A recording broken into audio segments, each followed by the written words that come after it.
Hey everybody, how are you? My name is Jennifer Morris, coaching all kinds of people from all over the world and helping people live their best lives. And so I just went to the hairdresser. So my hair is really nice. It's great. I look awesome and I'm going to coach. So it's kind of funny. Hey, Monica from the UK, we have to talk because ketones are coming to Europe and I'm super excited about that. But guys, I wanted to come on today because some of you may or may not know this about me, but I have pretty much stopped eating vegetables completely, and I'm doing something called a carnivore diet. And I have a lot of reasons for doing this, mainly related to my health, specifically ulcerative colitis. Those of you that don't know, I have had ulcerative colitis pretty much since the age of about 16. I went undiagnosed for a very long time. They never really knew what was wrong with me until about the age of 35 when I was formally diagnosed with ulcerative colitis. And it's funny, well, it's not really funny, but at the time before I was diagnosed, I actually made matters worse. And what actually got me to the hospital and to see a gastroenterologist was the fact that I had switched to a vegan diet. So that'll be now almost, how old am I? I'm almost 50. I was 35 when I was diagnosed. So I was 32 years old when I switched to a vegan diet.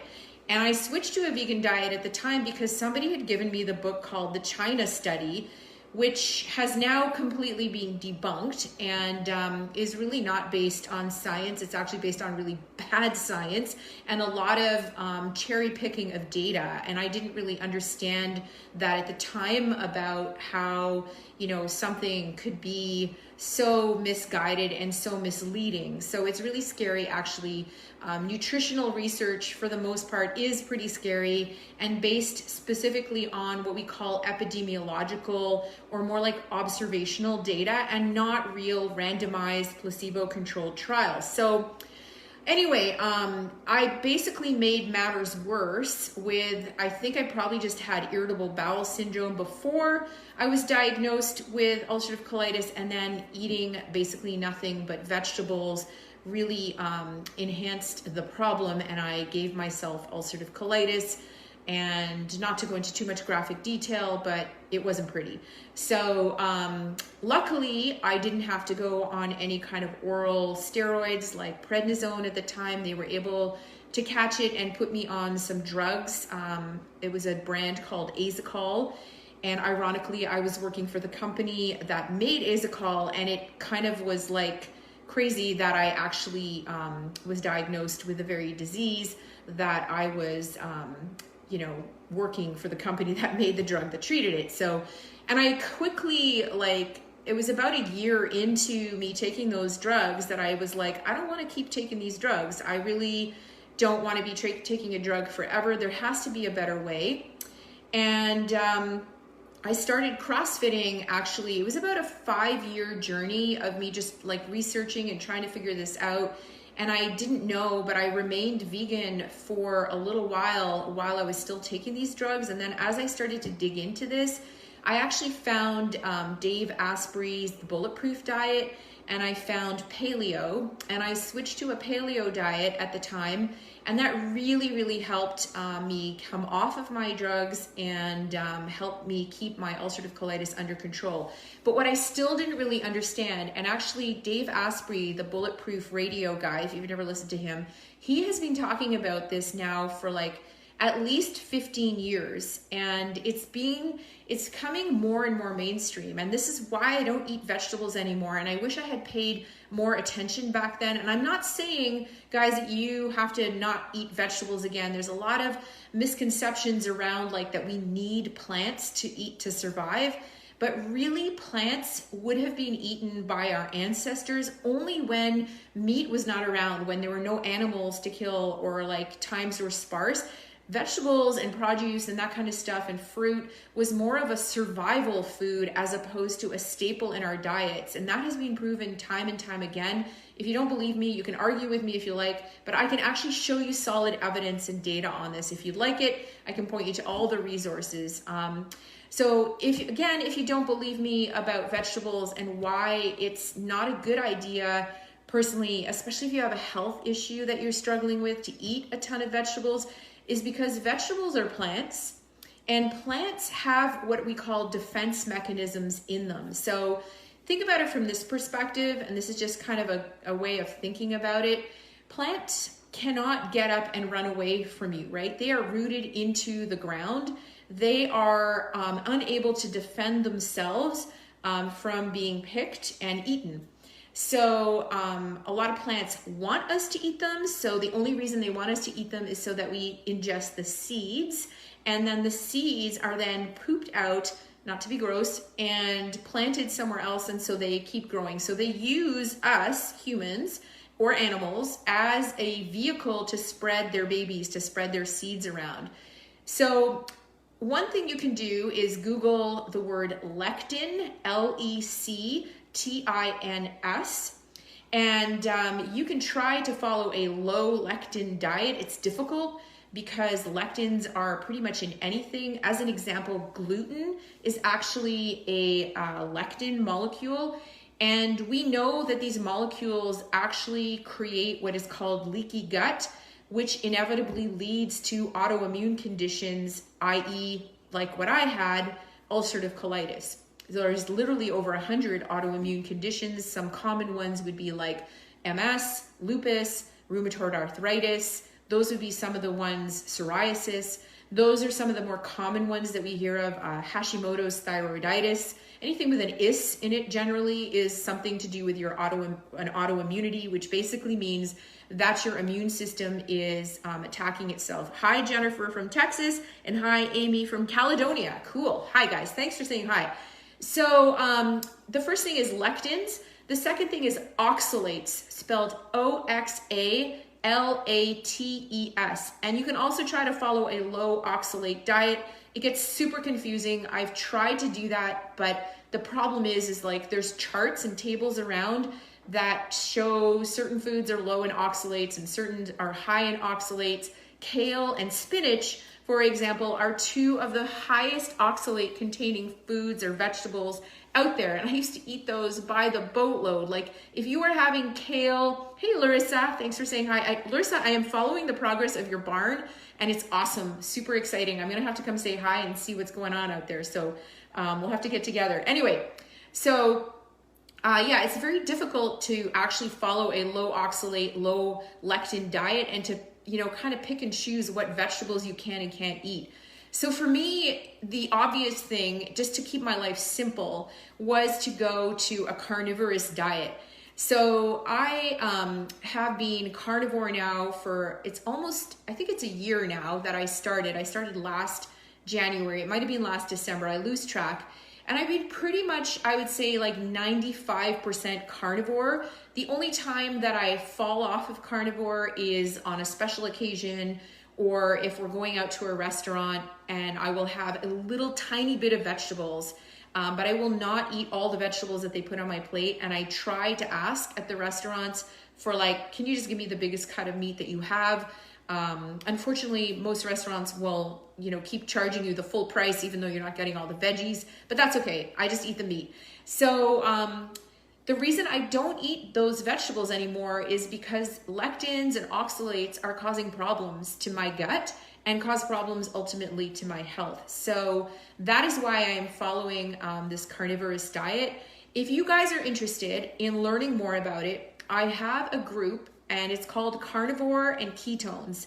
And the reason that I believe very strongly in combining the two is I really feel that it's the best of both worlds. We get the best of our ancestral world, which is literally like what we are meant to eat as humans. Don't forget, meat is what made us human. It's around 2 million years ago in the fossil records that they have determined that humans started eating meat. And that is when our brain development started to become better and we got a bigger brain.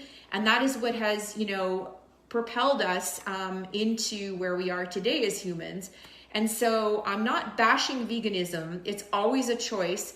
I can tell you that I was a vegan and it made me sick. And you will see a lot of people in the carnivore community that have gone from being a vegan to getting sick, to trying to figure out what the heck is wrong with them, and then becoming carnivore. And so a lot of people will switch to veganism and they'll feel better initially, right? They will feel like better just because generally we call it the vegan honeymoon, and it tends to be the time when people have completely cut out all processed, packaged, and prepared foods, and they're really just focusing on real foods, i.e. vegetables. And for a time, you're gonna feel better, but then eventually your gut wall lining cannot handle all of the plant toxins, the oxalates and the lectins. By the way, there's a whole bunch of other plant toxins that I haven't even talked about, but those are the two main ones. And so typically what I see with people who become vegan is that generally, like, it's about a year or two, sometimes 3 if they're lucky, that they don't have any issues. And then typically by year 3, they're really sick and they're really not sure what's going on. So you can Google like vegan to carnivore and you'll see like tons of people who have come off of their vegan diet just for health reasons to go back to what we were meant to eating.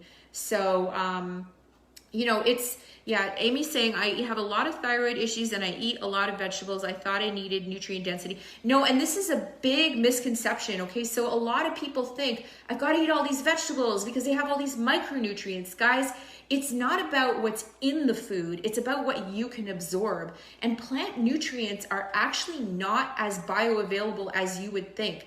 The most bioavailable nutrients actually come from meat. Think about it this way. You have a cow, or let's use a cow as an example. So if you have a cow is not meant to eat grains, by the way. A cow is meant to eat grass. It has 4 stomachs, okay? So, you know, we don't have 4 stomachs. We have 1 stomach, and we have a relatively short intestinal tract. And so we are not really designed to eat that bulk of vegetables just based on the way our intestinal system is designed. But cows, which are ruminant animals, they do all the work for us, okay? So they're eating the grass and they're eating all the straw and the hay and those things that we can't digest, and they are literally converting that food for them into food that we can digest, i.e. meat protein.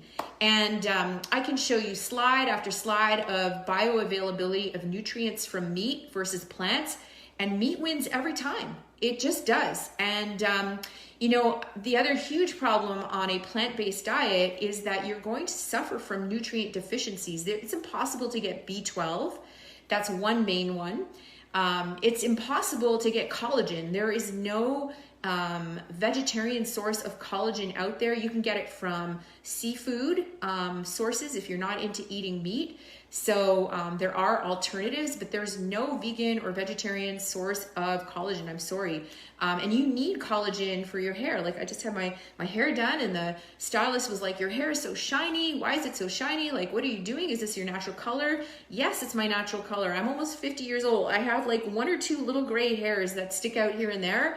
And it's strong and it's healthy and shiny. My nails are strong and shiny. My skin is tight. I have now good digestive health, and collagen is like super imperative for all of those things: skin, hair, nails, digestive, your gut. So that is my one advice. If you are a vegan or vegetarian, at least go and get if you don't want to have anything to do with beef, you know, go and get yourself a marine source of collagen and get yourself some vitamin B12 in a methylated form.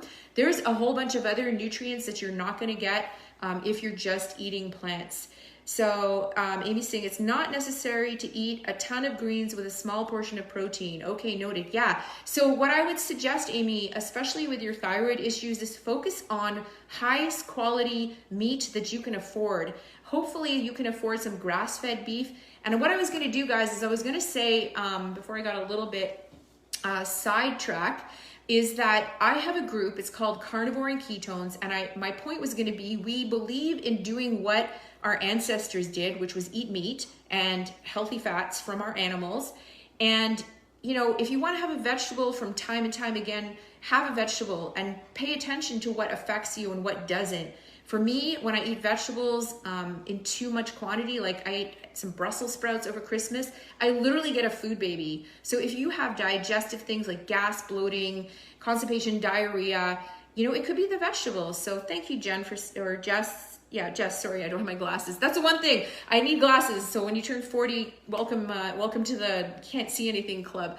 So this year is my 50th birthday. It's going to be super exciting. I'm hoping to go away for it. So anyway, so my group, Carnivore Ketones, you're welcome to join. Just put the number 1 in the comments if you would like to join Carnivore Ketones. It's a group where we just share ideas, recipes, our experiences, just all about why we do carnivore. We have some recipe books in there. It's very simple to do carnivore. It saves a ton of time, and you want to eat the best quality meat you can afford. We have some agreements and arrangements with some companies like ButcherBox, True Local, Ancestral Health Supplements, and a couple others, and we have discounts for people in that group. So you're welcome to join. Put the number 1 in the comments if you'd like to join that.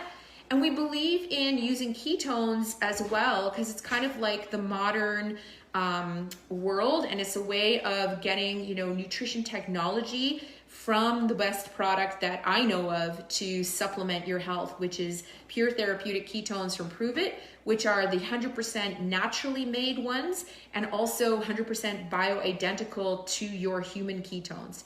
So guys, that's my little spiel for today. I hope this was informative. I hope I didn't blow your mind too much. If you need references, then please, put the number 1 in the comments and you can join my group. I'll send you the link, and anyone's welcome. You don't have to be doing the diet. You don't have to be drinking ketones, but you can be part of the group and learn and ask questions. It's just very supportive, very open, no pressure. And yeah, it's a lot of fun. We have some great people in there having some great results. So thank you so much for tuning in. And if you have questions, reach out. Have a great afternoon. Bye.